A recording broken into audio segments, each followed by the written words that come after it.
Yes, that is a Flying Reinhardt in an official Overwatch match about to hit the slam of his life. But we're only getting started.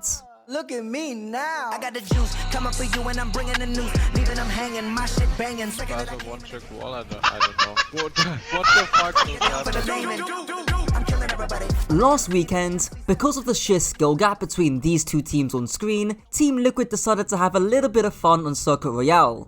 I'm talking about spawn camping, Reinhardt's flying across the map and shattering backlines, Cassidy's being slingshot across the map in high noon, and some weird petal window combos. Now, every strat I've covered has always been serious so I can analyze it, but clearly there's no seriousness to this. At the same time though, Team Liquid do actually need to be competent at the game to troll and still win, so get ready to see a lot of tomfoolery. What better place to start than some Avengers type shit over the rooftops? In fact, you can see Baz is also looking to go over the rooftop on ball, likely because he knows that Liquid are gonna try some dumb shits. Now, for some of the nerds in the audience, you'll know that a few years ago, the Florida Mayhem tried this exact same move, but with Mesa Metra. It was unfortunately deemed an illegal maneuver, so Mayhem had to redo their attack because of it. Thankfully, Weaver allows this maneuver to not be illegal, and even I pulled this off in a scrim recently. As for Infected on the Rein, while he doesn't pin or kill anyone, Knife on the Junkrat does, by complete accident. I actually want to keep the focus on Knife for just a moment, and you'll see why. The start of the next fight involves him setting up a double mine rollout, initially putting a mine by the corner. The second he sees the ball leave off the pole driver, he goes flying straight through the enemy team with another mine. Once he lands, he spots the Cassidy, hitting 2 back-to-back nade shots and finishing him off with the mine. This is kinda what I meant at the beginning, where Team Liquid are so good that they can pull off dumb shit like this. But there is a semblance of coordination here, believe it or not. Infected actually pins in first before Knife goes flying, and because he's infected, he lands the kill on PDK with 24 HP left. The kill here though is besides the point, because if you look at the top down view, you can see just how much attention he's drawing. In other words, because Knife times his admittedly weird engage just after Infected goes in, nobody's looking at Knife. It's super interesting how Liquid has more team coordination in this troll match here compared to some of the other teams earlier in the stage. Looking at you, SSG. With all that being said, Infected does do a tad bit of trolling straight afterwards, getting sent back to spawn. And now, Dhillducks actually look like they've got a decent setup with the Moira Kiri.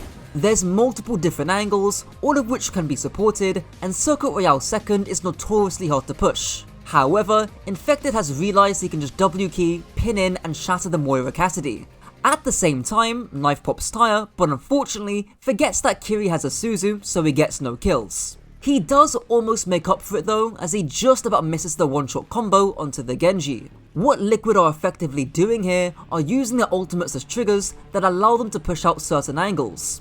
All Dhillducks needed to do here was respect that, farm up their ultimates, and Baz can go flying in the backline with mines. I do bring all this up because an EU team, the Ultimates, actually dropped a map to Moira Kiri. And the Ultimates weren't trolling. Kyo was insane on the Cassidy, but still, just kinda funny. Now, if this map couldn't get any less serious, RuPaul literally decides to drop into the mines, jeopardizing my fantasy points. And Zero ends up dying at the beginning of next fight. Dhillducks push the advantage with the Coalescence on Blade, but because Tree has hands, he ends up finding a trade onto Razor. For some reason, Zero thinks he can high noon from main, which, as expected, catches absolutely nobody. Meanwhile, Infected and RuPaul bunker in the room, which surprisingly works to keep them both alive. The Genji makes an attempt but fails, leading to a swift death thanks to Zero. And, as the cherry on top, Infected somehow pins PDK against the wall. The rest of third point is fairly uneventful, barring Infected getting slept out of his shatter.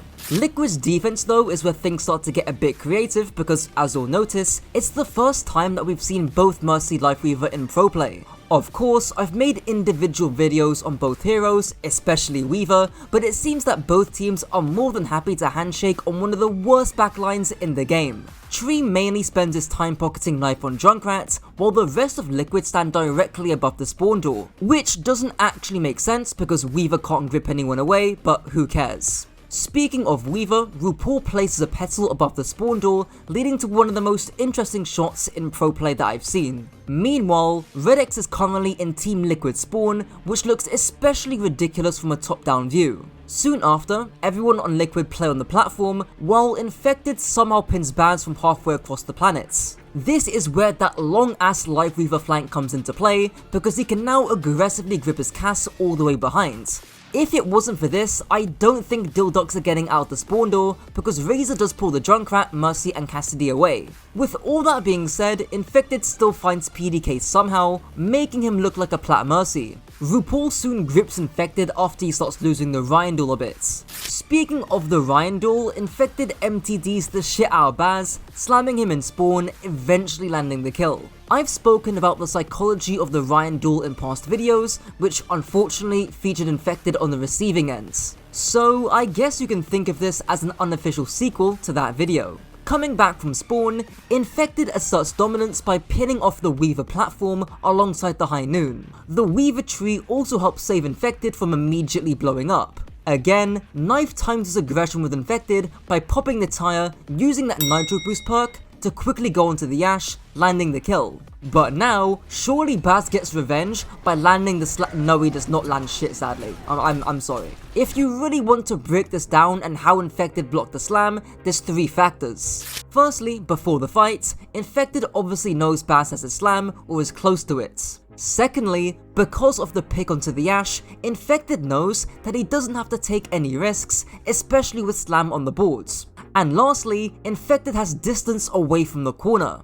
Because Shatter has travel time, the further you are away from the corner, the more time you have to react to the slam. This does sound obvious, but coaches have been talking about getting off corners for eternity. Before I continue, check out my Sparlow approved coaching down below. Now a man down, Dhillducks need to do something desperate, which is where we get into the petal pin combo with Life Grip. Unfortunately, it's kinda anticlimactic since Liquid don't seem to give a fuck, but don't worry, you'll see an insane flying shatter play by Baz later. Things start to pick up when Baz almost lands the pin kill onto Knife. Even though it's denied by Life Grip, Baz somehow gets out of this alive, and with PDK cleaning house, Dhillducks actually push this to the second points. We see the Flying Rein once again, and this time, Baz might even be flying higher than usual. It's low-key kinda majestical. Sadly, Baz doesn't live this time, dying to Knife. It seems PDK wants to avenge Baz with a petal window combo, but unfortunately, Liquid once again seem to not care. Don't care, still don't care. And, just for the cherry on top, RuPaul slingshot Zero straight up in the air with High Noon, and while he doesn't find anything initially, he somehow catches Redx to the left. Lastly though, I want to end this video off with the most insane play I've seen all year. Baz does his 3rd slingshot on this map, but this time he's got the slam. So, once he lands, he gets the most unexpected slam into the enemy backline, of course landing both kills. Despite this heroic play, all good things come to an end as Baz has to swap to D.Va to desperately touch. But honestly, this was one of the most entertaining and memorable matches of the year, and I will cherish that Baz play for as long as I live. Shout out Team Liquid and Dhillducks for putting on a show. Usually at this point in the video I address some comments, but there wasn't much more than people being glad that Mercy and Lifeweaver were being played. I do hope my videos don't give you guys ideas to troll your rank games. Anyways, click the video on screen if you enjoyed, and until next time.